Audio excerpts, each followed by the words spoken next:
Hello everyone and welcome to another video. This time we're going to be looking at the Twin Towers in Wembley, and that obviously was located at the original Wembley Stadium in London, England, and they were constructed in 1923 on the site of the Watkins Tower in Wembley and became to be recognised as one of the iconic symbols of English football in general and of Wembley Stadium in particular. They became Grade 2 listed buildings in 1976, however they were demolished in 2003 to make way for the new Wembley Stadium. Wondering why they weren't incorporated into the new stadium? Well, I shall explain further on in this video. So the towers themselves were designed by Sir Robert McAlpine from the construction of Empire Stadium, later known as Wembley Stadium, in time for the British Empire exhibition on the site of the demolished Watkins Tower. They were 126 feet high and built of ferro concrete, with concrete flagpoles topped with concrete crowns constructed above them. Initially they were only intended to be a temporary construction, and the plan was to demolish them after the exhibition, but the chairman of the exhibition committee, Sir James Stephenson, requested that they be preserved. The towers continued to remain part of Wembley Stadium, and they became a distinctive symbol of Wembley, framing the approach to the stadium from Wembley Park tube station to the north.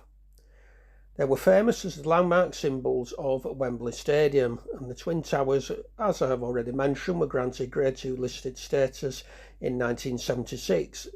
As they were originally built as temporary structures, they were treated to resemble masonry.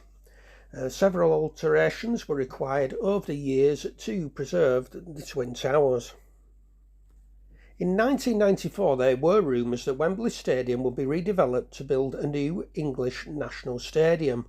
English Heritage responded critically to the reports, writing to Brent London Borough Council, stating that they expected the Twin Towers to be preserved but would not object to the rest of the stadium being demolished. In 1998, the Football Association considered plans on how to update Wembley, and a replacement was considered the best option, despite an offer from Arsenal FC to buy the stadium and restore it. When the new designs were unveiled, it was announced that the Twin Towers would be demolished to make way for the new 90,000 capacity stadium. The reasons given to English Heritage were that they would be in the middle of the pitch of the new stadium plans and serve no practical purpose. The Minister for Sport, Tony Banks, described them dismissively as concrete blocks.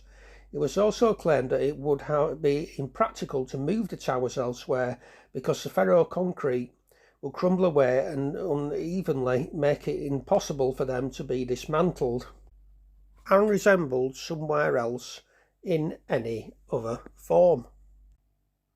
English Heritage opposed the demolition, and Brent London Borough Council stated that they would not approve any new stadium that did not include the Twin Towers. Brent Council later granted planning permission on the understanding that the Twin Towers would be preserved. However, the final designs for the new stadium reverted to the originals without the Twin Towers in place. English Heritage also withdrew their objections, thus paving way for the Twin Towers to be demolished. Proposals in early 2000 to move the towers to Widnes to become part of the new National Rugby Museum were not realised. The Twin Towers were the last structure of Wembley to be demolished. Primarily, demolition work started in December 2002, with the concrete crowns being removed from the top of the flagpoles.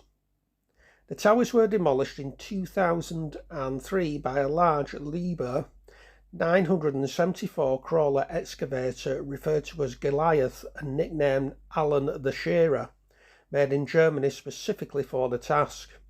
The original foundations of Watkins Tower were rediscovered during the demolition, and the top of one of the towers has now been moved and installed as a memorial at St Raphael's Estate in Neasden, and the iconic tower flagpoles are now located at the late Sir William McAlpine's Forley Hill estate.